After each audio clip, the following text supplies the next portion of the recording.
Storytelling is a muscle that if you develop it, it ends up affecting your whole life. It ends up improving your whole life. Unless you have a story, you don't have a way to persuade people.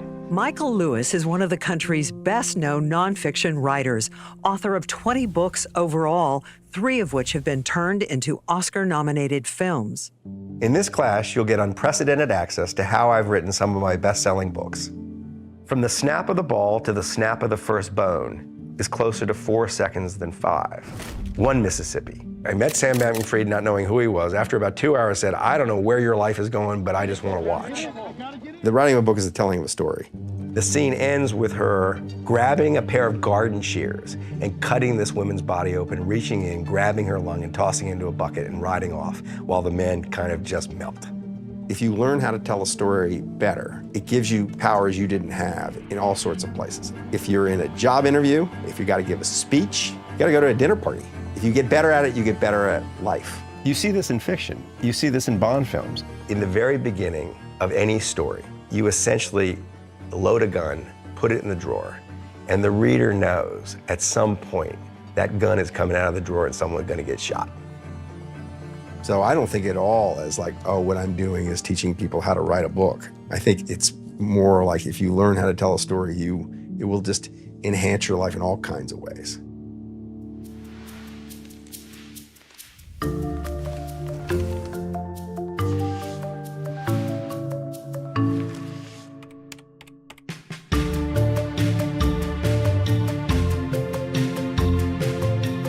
The Oakland Coliseum is the place of legends. Reggie Jackson, the Bash Brothers, Ricky Henderson, Dennis Eckersley. All great stories, but no one had to look hard to find them. Everybody else is looking at the action. I was looking at different things. I was looking where people weren't looking. And in the case of the Oakland A's, it led me to Billy Beane in my book, Moneyball. I was a pitcher in high school. And when I started writing, I became aware pretty quickly that standing on a pitcher's mound was the closest experience I'd had to writing for a popular audience. When you're writing, you're performing. And you got the ball in your hand and you're controlling the pace of the game. It's all kind of swirling around you. Your relationship to the reader is a bit like the relationship you have with the hitter. You are trying to kind of get in their head, anticipate what they might think, and do something that surprises them. That's what I do. And what I hope I can teach you is how to be a better storyteller. I'm Michael Lewis, and this is Masterclass.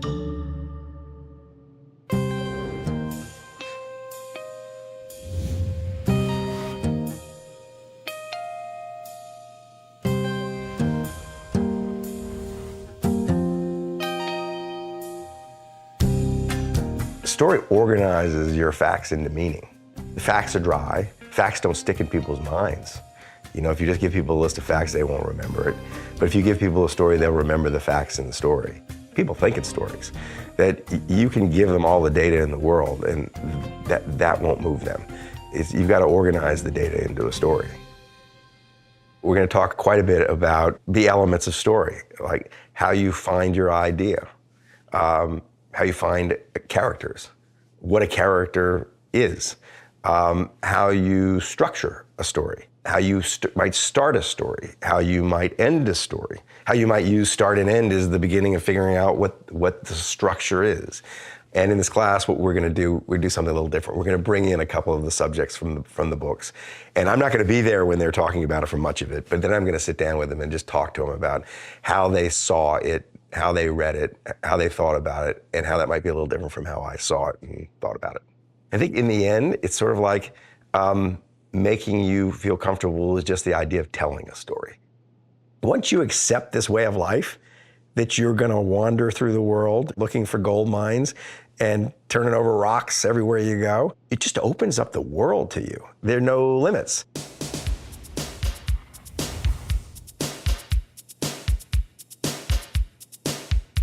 My first book, Liar's Poker, is about my experience at Salomon Brothers in the early 1980s, working as, well, what I call an overpaid bond salesman on Wall Street.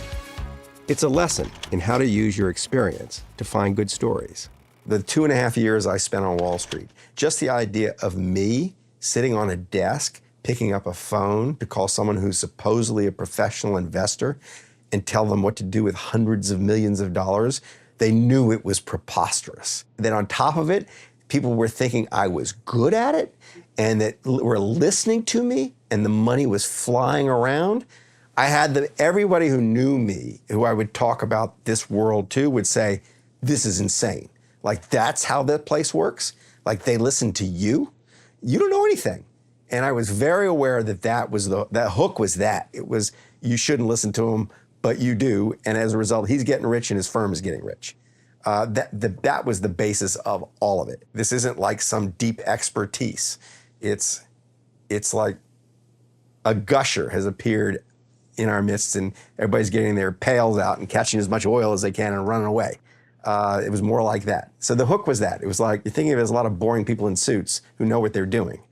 It's actually not. It's a bunch of kids who have no idea what they're doing and are ripping people off left, right, and center accidentally. But it was that was the kind of, the spirit of that got people. The way you got ahead was by showing up with the most money at the end of the year, and you got a slice of it, more or less. And so it's not surprising that there were problems. There was no real ethical guidance from the top of the firm. The biggest, simplest mistake that I think writers make is to think that the material's inside them, as opposed to outside them. That you have such an edge as a writer if you've lived some experience and can tell about it. Maybe you can't actually, I don't know, go be a longshoreman, but you can go live on the docks and watch the longshoremen almost have the experience of being a longshoreman. I mean, you find this over and over in literary careers. People end up writing legal thrillers for their whole career, but they start out as lawyers. You know, there's not an accident there.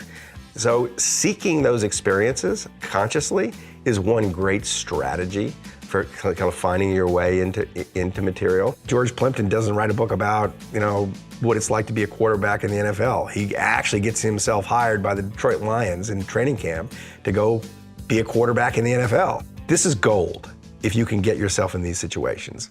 Shortly after being hired by Salomon Brothers, I began writing a series of articles about Wall Street. They'd become the seed of the idea for Liar's Poker. It was a funny situation because I wasn't really supposed to write about Wall Street. I didn't quite understand that at the time. I wrote an op-ed in the Wall Street Journal that argued that investment bankers were overpaid. And at the bottom of the op-ed, it said Michael Lewis is an associate at Salomon Brothers. And the place blew up. People were so upset with me. And that the board of directors had a crisis meeting. It's obvious now. It wasn't obvious at the time that there is a big market for a Wall Street book.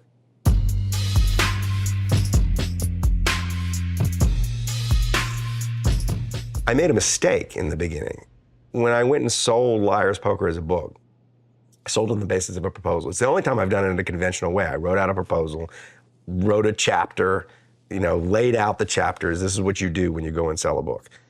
And if you look at that proposal, it's largely just like a dry history of Wall Street that sort of ends with me in the 1980s on this trading floor. When I sat down to write, I couldn't write it. I was so bored with it. Then I looked at it and I'm like, I'm going to die here if I have to write this. And I just thought, what I've experienced is so much fun. I realized that I didn't want to write the book I'd sold, that I want to just try to do that. I'm going to just try to get down on the page this very strange experience I had. This kid who got sucked into this thing and was being paid vast sums of money to do a thing he wasn't really qualified to do. And there was lots of funny kind of stuff that had happened. So I thought, I'm just going to try to do that. And so I started writing it, much the way if you picked it up and read it. I didn't write the first chapter first. I wrote the first chapter about me first. And I sent it off to the publisher. I said, I know this is a little different from the thing you bought. What do you think? And this was the day we did everything by mail. And it comes back 2 weeks later, says, just keep doing what you're doing, never mind your book proposal. This is much better. Just write your story. But the key was me. I was thinking, what pleases me? What is fun for me to write? If you're not having fun writing it, your reader is not gonna have fun reading it. It's just it's almost like a rule of life. If it is miserable, if If you're bored with it, they'll be bored with it. And I think people read my books doing a lot of laughing, a lot of crying, because I'm doing a lot of laughing and I'm doing a lot of crying. I will literally laugh and cry while I'm writing a book. That's the magic. It's like, this is fun. And once you've got that, once the reader trusts you're not going to be this dreary presence in their lives, you're not going to be homework, you can then start doing some homework. Like, once it's a game, you can start teaching them about what actually happened here. You can explain really complicated things. Now there are lots of pieces to like what makes it fun, but the big thing that makes it fun is having a character you want to follow.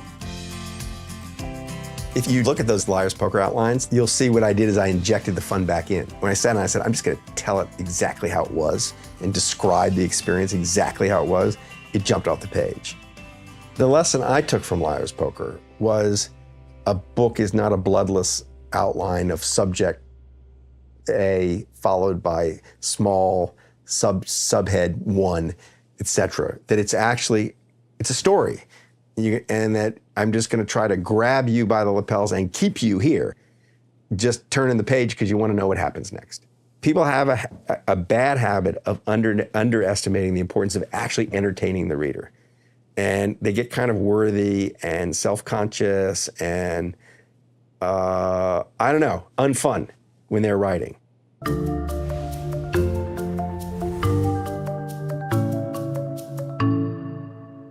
There's no one rule about literary voices.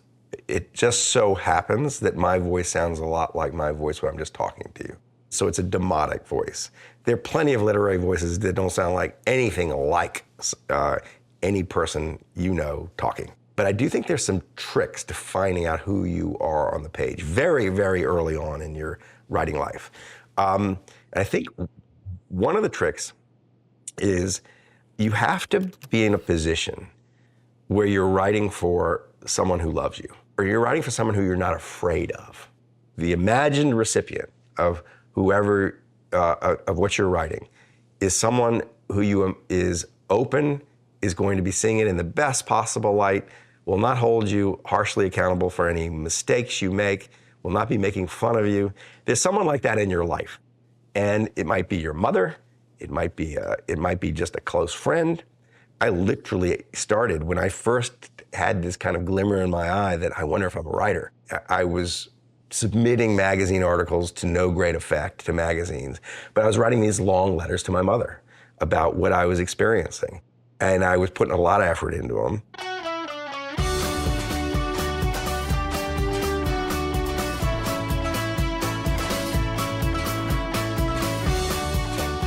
I wasn't afraid of my mother, you know, there was like unconditional love there. And these letters started to circulate in New Orleans because they were so fun to read. And that helped me get comfortable with my voice on the page, get confident with my voice on the page, that I was starting in a really safe space. In the form that is the natural form to like break out of any kind of writer anxiety, a letter. I'm just writing you a letter. No risk, no publication. And I eventually took that voice, and it's become my literary voice. When I sat down to write Liar's Poker, I did imagine that I was just writing this to my mother. That really, really helps. And that sounds like a peculiar story, but it's not. I know other writers who've had that experience. They sit down to write, they can't do it, they're frozen, and they think of it as a letter to their mother or a letter to someone they love, and it all starts to just come. And so because you're just comfortable with yourself. You're willing to be yourself because it's safe being yourself. Yourself is not gonna get attacked.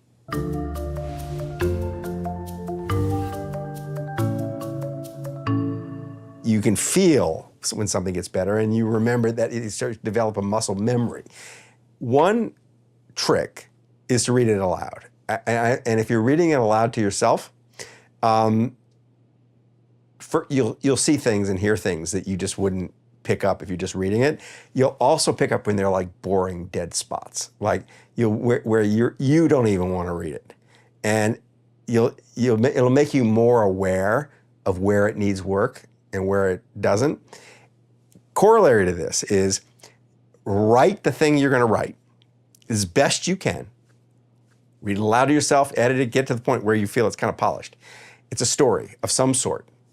And then try it out at a dinner party. Don't tell people that you've written it, or on a walk with people. Just start to tell a story as if it's just, a story you know. And make them listen to it and see if you can keep their attention. And I try out material like this all the time with a group of friends. They have no idea I'm working on subject X. There is a story inside of X, and I say, I just heard this story, and I start talking. And I can tell by their response if it's working or not, whether they're bored or interested. I mean, the problem with writing is that you don't see, only in very rare instances do you see someone reading your book and responding to your book. But playing it for an audience without them knowing that's what you're doing, all of a sudden you see stuff in the material. You see, and beyond where interest flags, you see, I could have told it better if I'd not given that away up front, kind of thing.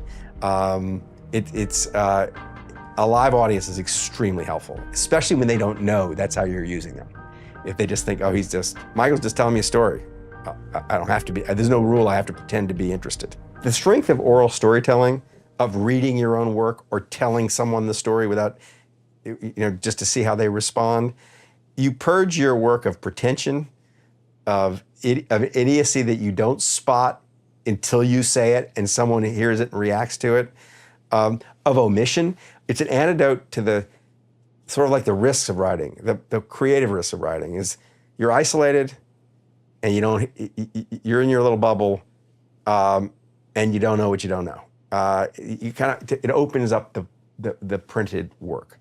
And we live in an age that's an oral storytelling age. I mean, the single biggest thing that has happened in the history of my career, in the market during my career, is the drift to audiobooks and the podcast form of storytelling. When I published Liar's Poker, there was basically not an audiobook, and nobody cared about it. There was books on tape, and 2 people listened to it. The most recent book, Going Infinite, has sold as many audiobooks as hardbacks. And other thing you learn when you try to tell your story is that it opens you up, I think, to the emotional content of the story. This is just a really emotional instrument, the ear, and the eye is less so. You can get to emotion through the printed page. It's harder, though, than when you're just telling someone a story.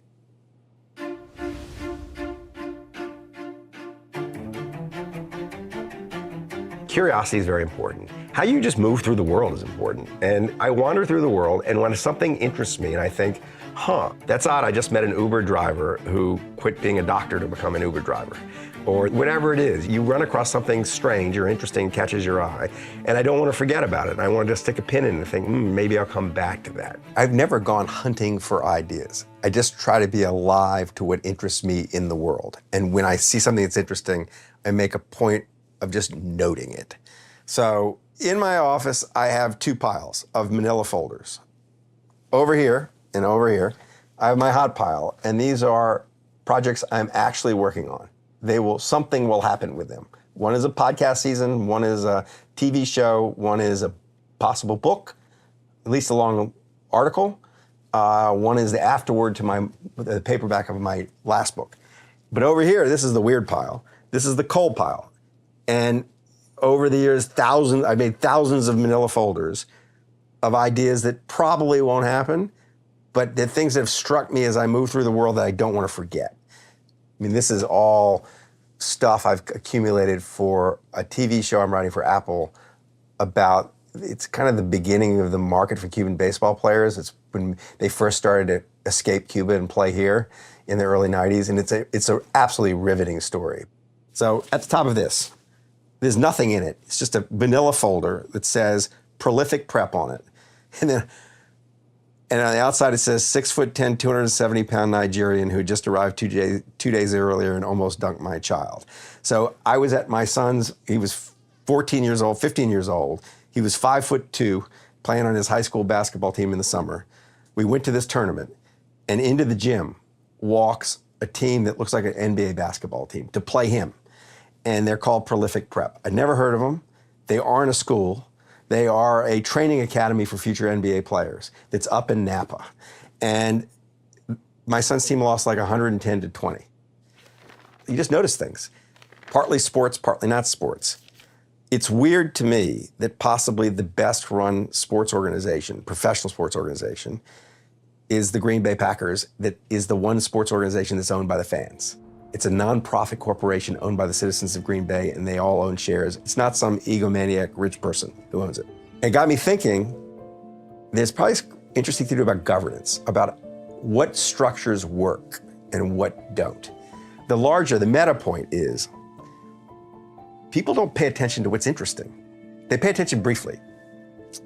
They move through their lives and they see it and it's interesting and they forget about it.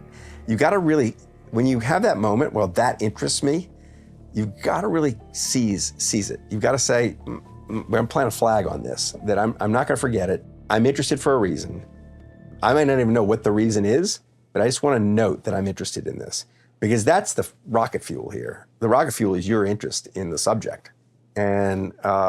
And so that all that is just like random interest that's disorganized. And one day may organize themselves into something someone might want to read. It's really simple.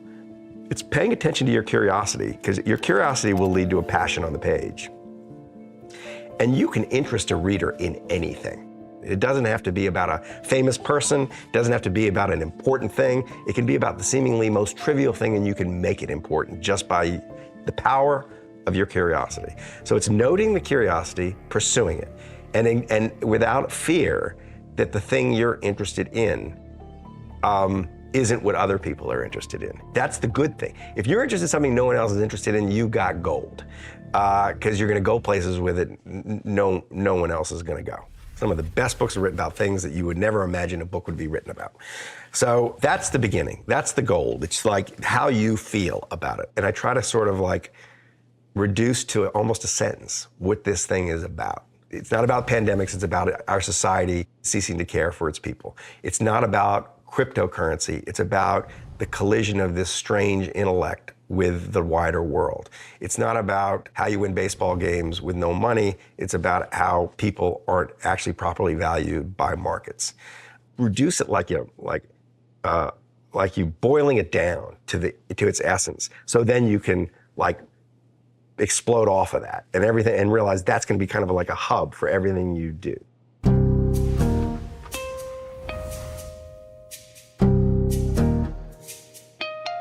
I'm obviously quite interested in people who do look at the world a different way, who say, no, it shouldn't be this way, it should be this way. Whether it's the healthcare system or baseball or the financial system or whatever it is. Big systems that are broken, and people who are on a mission to fix those systems, for whatever reason, and I never really thought to explain why it is, that comes up over and over again. It's not really a choice of whether you start with the topic or the character. You sort of want the topic to lead you to the character, or vice versa. You want that they go together in some odd way. And I'll give you an example about how the curiosity will lead you to places where you just never imagined you were going to get to. Late 1990s, there was an explosion of money in professional athletics. Free agency had come to all these sports, and the sums of money that the athletes were being paid were all of a sudden just outrageous. Multi-million-dollar baseball contracts these days are routine. Richest contract in Major League history. Team owners with deep pockets pay them at least $3 million a year. And I was watching the Oakland A's play baseball, and I noticed that the left fielder was like getting paid $160,000, and the right fielder was getting paid like $8 million. And I wondered, the moment of curiosity was like, I wonder how the left fielder feels whenever the right fielder screws up. Like, is there class resentment on a baseball field? So I started watching baseball through that lens, like what's going on with the money on the field? When the New York Yankees came to town to play the Oakland Athletics, it was $110 million against $30 million. And then something interesting makes itself apparent to me. It's like, oh my God, the $30 million, they don't have very much money, the Oakland A's, but they're winning all these baseball games. How is that happening?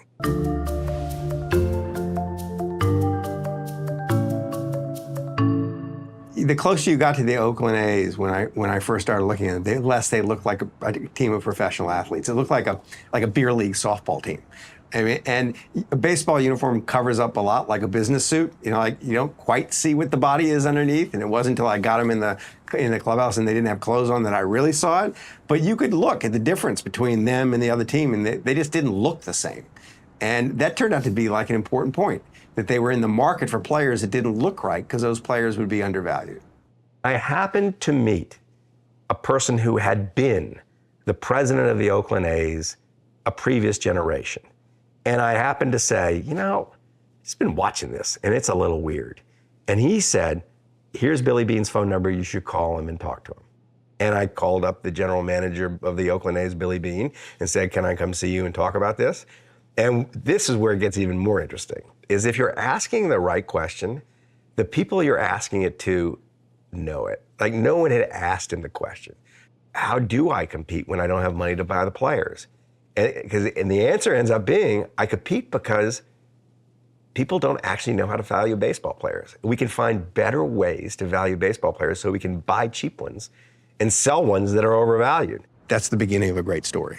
It's like there's a universality to it. All of a sudden, you're not talking about just baseball players, you're talking about women in the workplace. You know, you're talking about all kinds of other things and the baseball player is just the example of it. This scene in the film Moneyball, between Brad Pitt playing Billy Beane and Jonah Hill representing Billy's real-life assistant, Paul DePodesta, illustrates my point that people weren't being properly valued by markets. Your goal shouldn't be to buy players. Your goal should be to buy wins. And in order to buy wins, you need to buy runs. Essentially, the Oakland A's were doing something groundbreaking at the time, something that now many Major League Baseball teams do. Billy Beane and DePodesta were building a roster using data analytics versus the traditional way of using scouts. The theory was that picking players with, for example, a higher on-base percentage would lead to more wins and turn underdogs into champions.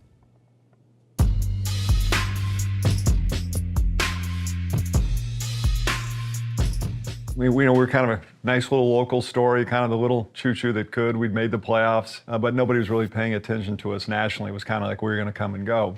And I get a call from a guy who says his name is Michael Lewis from the New York Times, is how he represented himself. And he was sort of curious and trying to understand, writing a nice little business section article for the New York Times on how the A's were having success with a lot less money than everybody else. And so it seemed very benign. I didn't really want to spend a lot of time. So I figured, all right, I'm going to meet this guy down in Phoenix, Arizona. I'll meet with him for 5 minutes and I'll kick him out the door and that'll be it. So why didn't you dismiss me? Because you don't remember, but within about the first 3 minutes of sitting down in my office, you said, I know exactly what you're doing here in Oakland. You're arbitraging the mispricing of baseball players. Number one, you were validating what we were doing. Right. And that was my own ego talking to me, saying like somebody understands what Paul and I are doing. Had no one at that point approached you with that kind of question or that kind of observation? No. No sports writers, no? None. And particularly given the fact that the people that Paul and I were sort of reading about and trying to, the mentors for us in the business world weren't sports executives. They were, we asked you, we're John Merriweather. We wanted to know about what the quantitative hedge funds were doing. What was this kind of? So the fact I was coming at it from a different angle was the first thing, my first shoe in the door. We thought it was, in fact, as it turned out, for us, it was always a quid pro quo. Well, Michael's giving us info on these big Wall Street titans. Right. And whatever he's getting from us, it's going to be fish wrap in 3 days. Nobody's going to read it. Right. What my memory is, your answer was so interesting, I thought, there's something here. But I didn't know what. I didn't know how big it was. And it just kept getting better and better. And I never got bored, and it got more and more interesting. And I'm trying to think back, but of course the fear is you're going to throw me out at some point, right? And the question is it is a question I get a lot about Moneyball. It's, why did he let you do that? Because it was going to put his competitive advantage at risk. Oakland scores! Game over! You gave us a little break for about a 3-week period, if you remember. Yep. So you took a couple weeks off. Yeah. And you were always just going to write a business section article. Magazine piece. Well, no, it was just going to be a newspaper. Right. It became a magazine piece after 6 weeks or so, because your response to me was like, I need a little more space, than you were going to get. And at that point, P and Paul started getting a little more suspicious. But then I remember saying, baseball reads the New York Times, we're totally fine. Nobody's going to read this, right? That being said, at no point again, and I've said this before, by the time we knew it was going to be a book, truly going to be a book, the genie was out of the bottle. Deep to right field. Buckle up. And it's 20 straight wins for the Oakland A's. In 103 years of American League Baseball, the Athletics have accomplished what no team has before. It's not a book. It's the beginning of an idea. It's sort of like, this is worth exploring. Where it gets deeper. But these things, they tend to have their own momentum. Allow characters to take over your story, even if conventional wisdom is that's not who you're writing about. But it means doing something that seems a little quixotic. Taking someone who everybody thinks is unimportant and saying, no, for the purposes of the story, this person's very important. You've got to change your idea about who's important to really grasp the meaning of the story. So let's take an example. Moneyball. If someone walked into the Oakland A's and said, I'm gonna write a story about this team, they naturally would go to the people everybody knew was stars. And they had three famous pitchers at the time, Barry Zito, Tim Hudson, and Mark Mulder. There was no surprise. Like, you weren't gonna teach the reader anything by grabbing them and saying, look how great Tim Hudson is. The question that I asked the A's front office to identify who on your team is even now least understood by the public. Like, who on your team do even other teams, even though you've been using them to great effect, not understand their value? And the players they named were Scott Hatterberg and Chad Bradford. And my initial response was, who?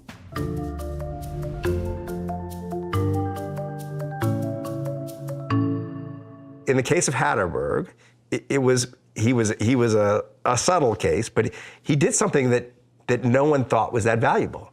He walked all the time. He got a base all the time. And he got a base all the time because he had a preternaturally great batter's eye. And you just wanted him, no one would have known this, but you wanted him in your lineup. And in the case of Chad Bradford, he was this supremely unathletic person. When I met him, I thought, God, I could beat him in anything. I could beat him in basketball. I could beat him. He's like, he can hardly walk and chew bubblegum at the same time. But he had this one trick. He could throw underhanded. And it completely confused the batters. And the batters are used to seeing balls always coming down. When they're coming from underneath, balls can all of a sudden go up in addition to sideways. It's confusing, and it worked. First lesson, if you, the writer, say pay attention to that person, you have the power to get the reader to do that. The reader will mostly forget that you're not writing about Tim Hudson and Barry Zito and Mark Mulder. You can move the spotlight. You have that power, so why not do it? Don't be stuck with, oh, I've got to write about these people because they're the most famous people. It's almost the opposite is true. If you can find a good reason to focus a spotlight on a new place, you do it because it's fresh and interesting. And in this case, it's wildly compelling. So I'm gonna tell you something I found that I still to this day find, it leaves my jaw on the floor. And in the reviews of the book, and even it was left out of the movie, but I think it was actually really important to the reader's experience of the book. And it was Chad Bradford. So here you have this pitcher. Again, they plucked him out of nowhere, and they were just looking at the statistics and seeing the effects he was having, even though you looked at him and you thought, well, how is that? You don't quite believe it. I go visit him in his home in Byram, Mississippi. And the question I have is where the hell did this come from?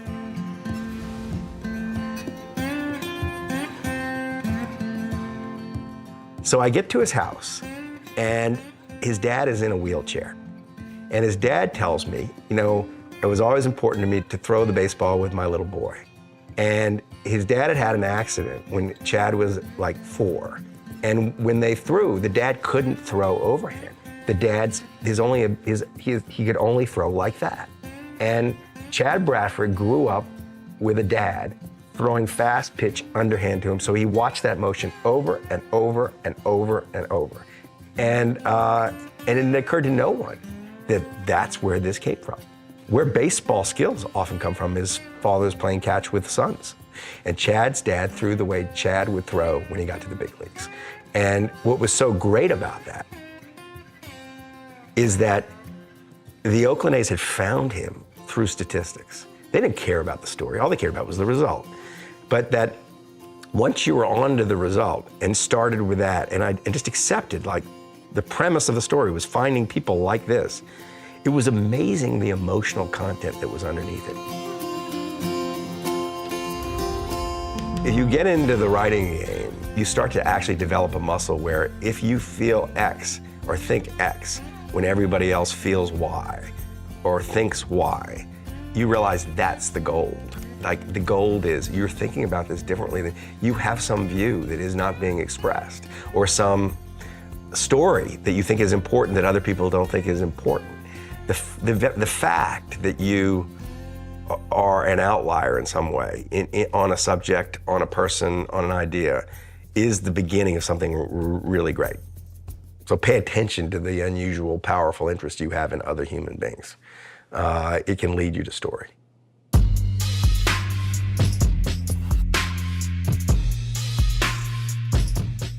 It took me forever to get Billy Beane to admit to any kind of vulnerability.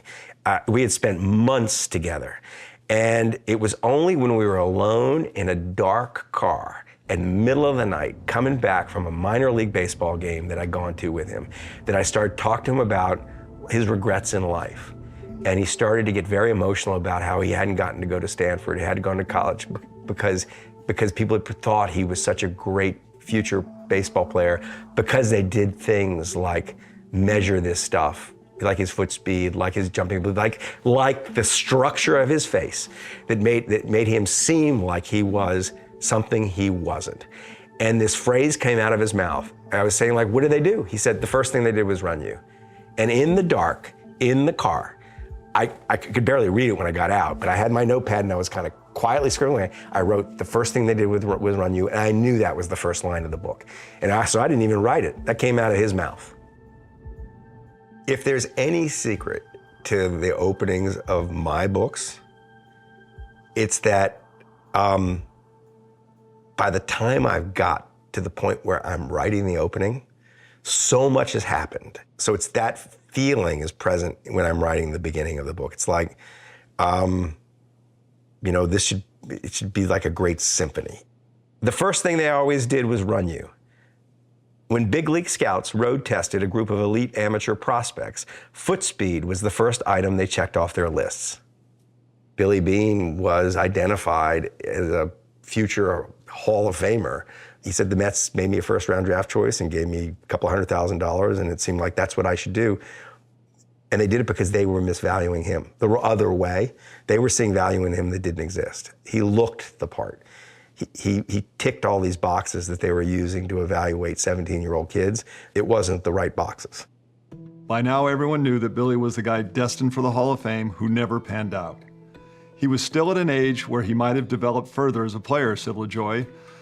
The GM thought there was a hope. The GM really didn't understand. Nobody understood. Inside a batter's box during a baseball game, Billy was no longer able to be himself. Billy was built to move. Inside a batter's box, he had to be perfectly still. Inside a batter's box, he experienced a kind of claustrophobia. The batter's box was a cage designed to crush his spirit. And he lived a stretch of the most miserable time of his life, learning the hard way that he didn't belong there, really. Billy resented that the scouts had misvalued him and set him up to fail, and it made him miserable. There is a reason why he is almost violently inflicting science upon baseball in the judgment of baseball players and replacing the old way of valuing baseball players. Data would have shown early on that I really wasn't a baseball player. I was an athlete sort of masquerading as a baseball player. Because he was a victim of the old way of valuing baseball players. He's slow to accept that connection. It's so obvious. Michael also was able to peel back layers that I didn't even know were there, to be honest with you. And I think that was the thing. That's why the book became so personal, because it was so true. You know, I wouldn't have taken it personally had it been completely made up, and if there wasn't accuracy in not only what he saw, but also what he perceived. That's an important fact about Billy Beane, because you all of a sudden have a character who's got a motive. I mean, revenge or justice or righting a wrong or fixing a situation that's very personal to him. That part of his biography has to come across. There are a few ways to think about your character's motivations. It's sort of like why they do what they do. Sometimes it's in their past. You can scour their childhoods for something that happened that might trigger them in some way. You can just see obsession, goals, needs, and they will just come up in their conversation. It's not that hard to pick up. The big point is that people do things for a reason, especially interesting people, and just be alive to what those reasons might be.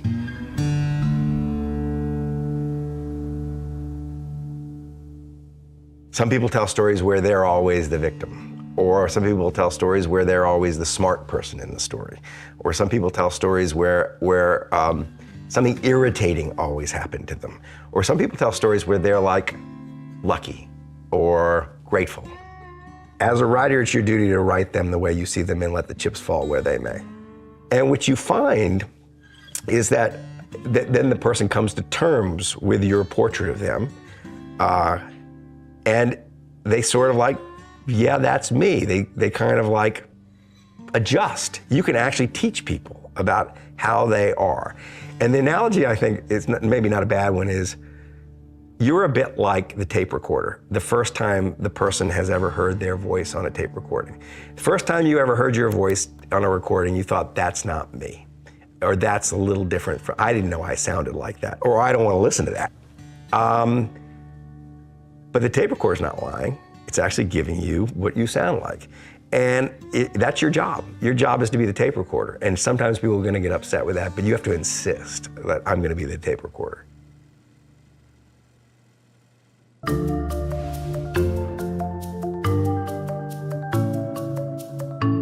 You can't push people to open up. They have to want to open up.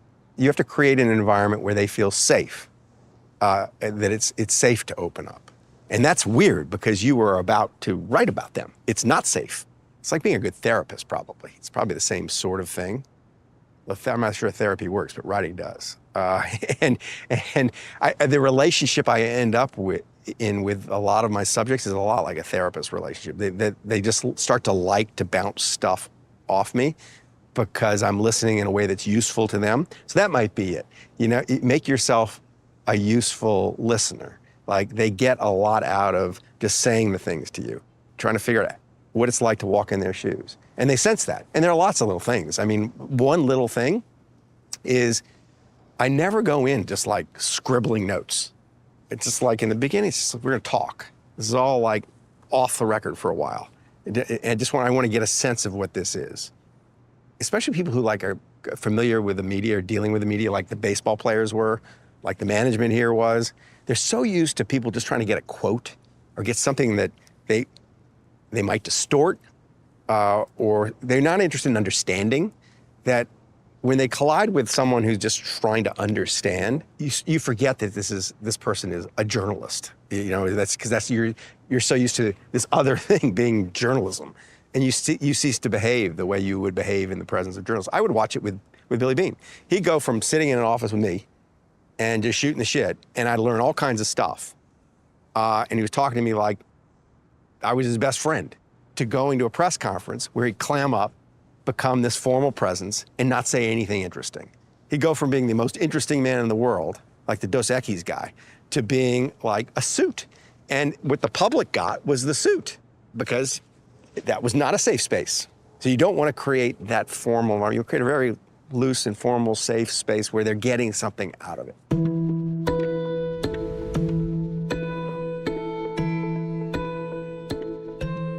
When I sold Moneyball, I sold it in an email to my publisher as two books.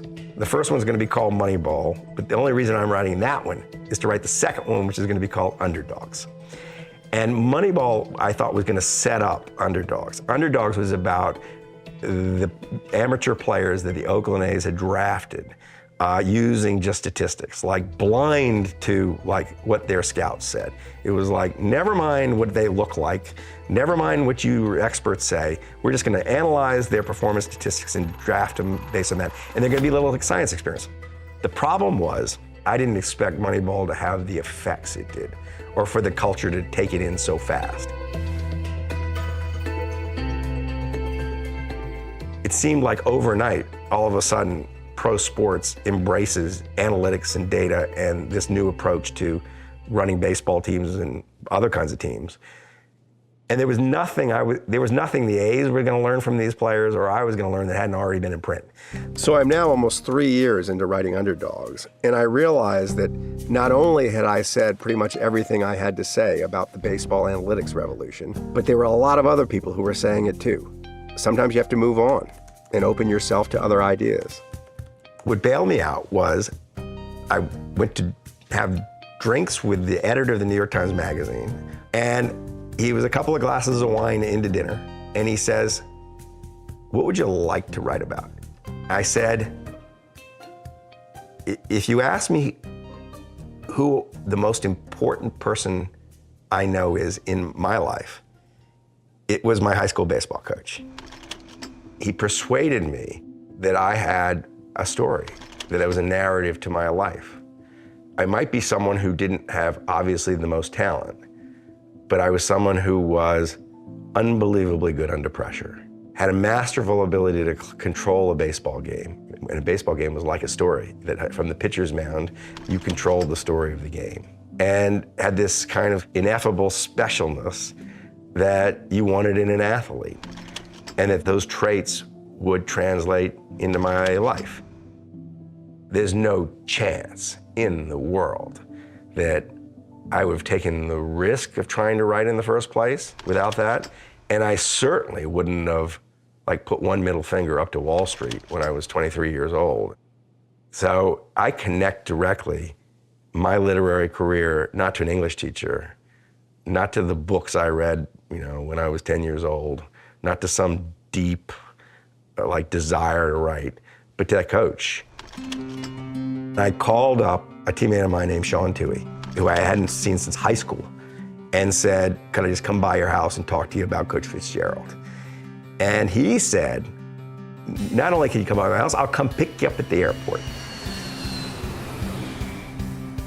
So Sean Toohey drove out to the Memphis airport, picked me up, and I wish there was a camera on this encounter. I get in the car, and Sean says, "So who writes your books?" And I said, "What do you mean, Sean? I write my books." He goes, it's incredible that you've got this career as an author and you sell those books really well on TV, but who writes them? Who puts the words on the page?" And I said, "Sean, I put the words on the page." He goes, I remember the exact tone. He goes, "No, you don't. You're a dumbass like me who sat in the back of English class and got C's. There's no way you write these." He assumed I had these trolls in my basement who were writing my books for me. But in the course of talking about the coach, we went to his house. And in his house was a 16-year-old black kid who they'd just taken in, named Michael Orr.